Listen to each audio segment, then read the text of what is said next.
Galatoof. Thank you.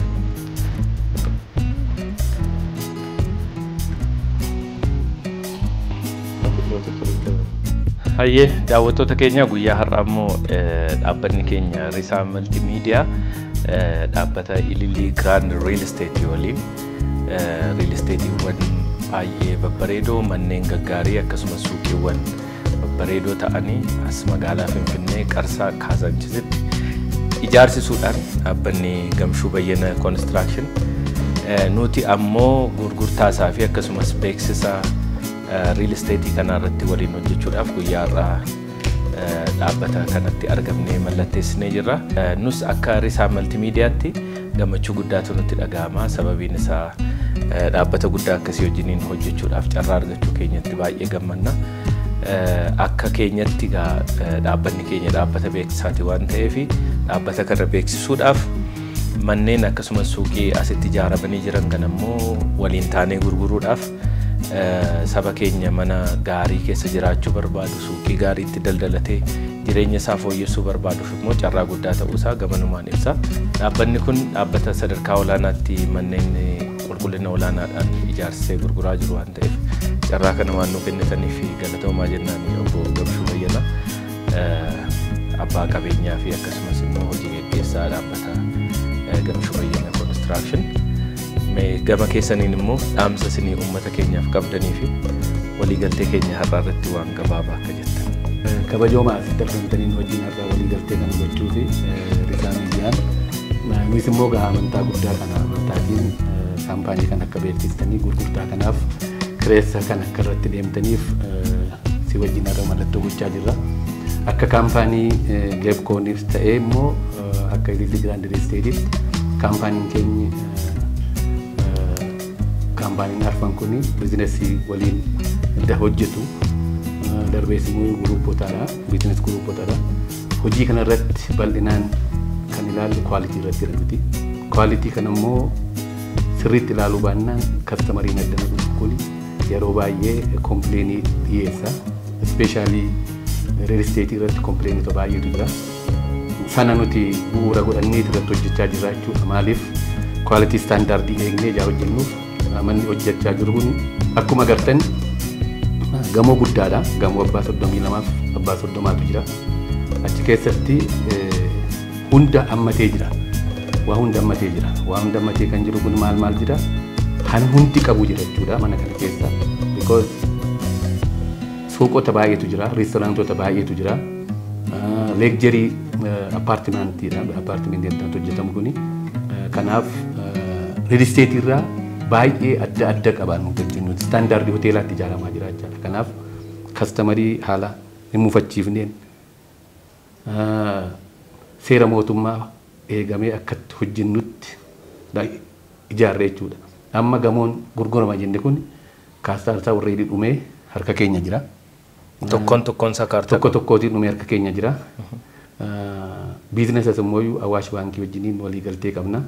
Amma waggaa 10tti persentii 30 kaffalanii liqaan illee kiraatiriyaa baankii guunnaan isallee amma chaachaan irra jechuudha. Kanaaf Risaa Miidiyaan waan nuti baay'ifnee karaa qabsiisne kana beeksisuuf gurguruuf baay'isaaf salphaataa hidhetanii yaada. Kanaaf itti milkaa'aa jenna. Etiksii biizinesii eeguun barbaachisaadha. Kaampaanii maqaa eegaa nuti egaa nu wakkaltaniitu hojjettu. Nuyi immoo kana ivaaleetii gochaa turre maqaa kaampaanii eeguudha waan guddaan maqaa dhaaba keessanis eeguudha waan guddaan hamboru kastamarii keenyaaf dhiyeessinu har'a dubbachuu qabna. Waan hin taane kastamarii kana dubbannee kana mootti kennuu qabnu haqaan kan hojjenneef hallafa keenya hamboru kastamarii keenyatti agarsiisnudha kan nuti akka kaampaanii keenyaatti gurguruu barbaannu. Kanaaf egaa Waaqayyo nu waa gargaaru kabajoomaa jechuun barbaada.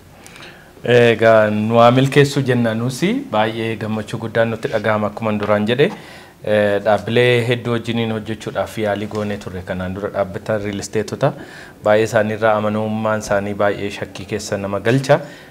Dhaabbanni kun garuu mana ofiisaatii suuqii ofiisaatii ijaaree xumursiise gabaadhaaf dhiyeesse waan ta'eef persentii 100 ofitti amanamummaa guddaadhaan uummata keenyatti baanee gurguruudhaaf nutis ofitti amanamummaa guddaa qabna. Dhaabbanni kun immoo kanaan dura Ilillii International Hotel dhaabbata guddaa qaba. Dhaabbata amanamaadha. Hoteela Abbaa Urjii 5 asuma balbala isaatii qaba. Namoonni manaa fi suuqii asii bitatanis immoo boruma ganama gadi bahanii mana isaaniitii yogguu bahan hoteela Ilillii International Hotelitti bashannanu achitti fayyadamu. Akkasumas hoteelonni biroo fi akkasumas dhaabbatni idil addunyaa garaagaraa naannoo kana jiru akkasumas ECA bira jiraachuun isaa immoo namoonni mana kana bitatanis immoo yookiin suuqii kana bitatanis gatii gaariidhaan kireessuudhaafis keessa yoo jiraatanis immoo bakka baay'ee bareedaa fi jireenyaaf tolu waan ta'eef isa kana isin waliin hojjechuudhaaf carraa argachuu keenyatti ammas irra deebinee baay'ee gammanna. Sadarkaa manni irra jiru immoo egaa yeroo darbessi sagantaa keenyaan daawwachiifnee turre har'as waa muraasan daawwanna jennee abdii qabna. Galatoomaa buqamne. Faddaadha.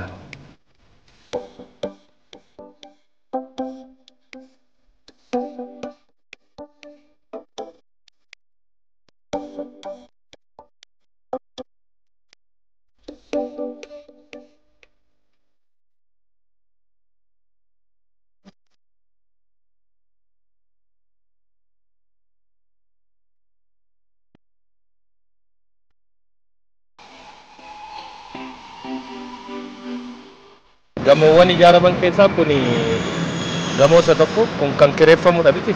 Kan kireeffamu. As jala beezimentii 4tu jira. 4. Asii ol meeqa jechuudha? Asii ol 28. Asii ol 28. Kanaaf wanni parsantii meeqa irra geera jechuu dandeenya gamoo kana? Jettamma mooliin isaa almost parsentii 85 irra geera. Akkuma agartu kana ijoolleen kun hojjetamanii dhumaniiru. Seelisiin standard ceiling itu hojjetame. International eeggate hojjetame maaliif voice system qaba, IT system qaba. Waan tokko kana keessatti kana beektu. As keessatti ijaaruun immoo experience warra qaban hojjechaa jira jechuudha. Kanaaf akkuma agartu kana system diriiree dhumeera. System diriiree dhumu kana kabarii gochuudha. Kabarii goonu immoo magaalaa irraa kuchee galchuu dandeenya jechuudha. Kanaaf liftiin gatameera. Dhalliiraaf. Gatamame.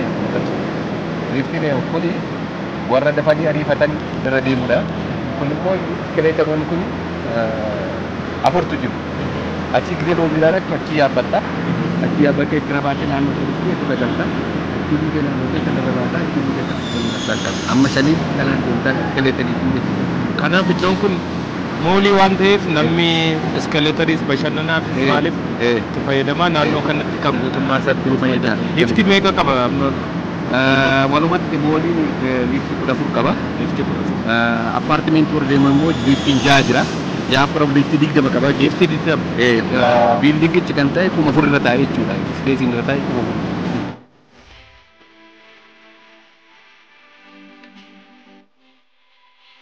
Warri liftiin barbaadne immoo darajaan kun meetira 2 walakkaadha. Dura boo'inchaadha liftiin kan jedhamu.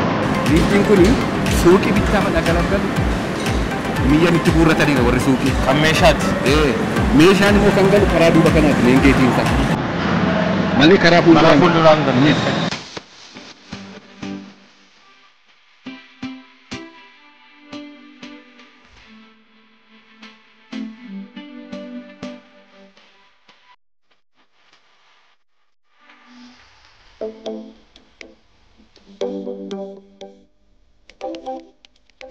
Namni yoo barbaade ililliin asuma jira.